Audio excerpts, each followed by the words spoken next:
Hi friends, ఎలా ఉన్నారు? అందరూ బాగున్నారా? సో ఈ రోజు రెసిపీ వచ్చేసి నేను దోశ బ్యాటర్ రెడీ చేస్తున్నానండి. సో చాలా మందికి దోశ పిండి పొంగకుండా ఉంటుంది, అలాగే దోశలు వైట్గానే వస్తూ ఉంటాయి అన్నమాట. సో క్రిస్పీగా రెడ్ కలర్గా రాకుండా ఉంటాయి. సో అలాంటి వాళ్ళకి యూజ్ అవుతుందని చెప్పేసి వీడియో తీస్తున్నాను.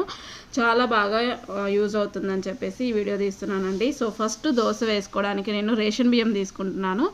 రేషన్ బియ్యం 4 గ్లాసులు తీసుకుంటున్నానండి. 4 గ్లాసుల బియ్యానికి నేను 1.5 గ్లాసు మినపప్పు వేస్తున్నాను. అలాగే 1 టేబుల్ స్పూన్ వరకు పచ్చిశనగపప్పు వేస్తున్నాను. 1/2 టీ స్పూన్ మెంతులు వేస్తున్నానండి. సో ఇవన్నీ కూడా బాగా క్లీన్ చేసేసి 6 అవర్స్ వరకు నానబెట్టుకోవాలన్నమాట. 6 అవర్స్ నానితేనే మనకు దోశలు అనేది బాగా వస్తాయండి. పిండి రుబ్బుకోవడానికి 10 నిమిషాల ముందు నేను 3/4 గ్లాసు అటుకులు కూడా వేసేస్తానమాట. సో అటుకులు వేసేసి బాగా కలిపేసి మిక్సీలో వేసేస్తానండి. మిక్సీలో 4-5 టైమ్స్ వేస్తాం కదా దోశ పిండిని, అదంతా కూడా ఒక పెద్ద బౌల్లోకి వేసేసి చేత్తో బాగా కలిపేసుకొని మనము కొంచెం పిండి ఫ్రిడ్జ్లో స్టోర్ చేసుకొని మిగిలిన పిండి బయట పెట్టేసుకొని ఇలా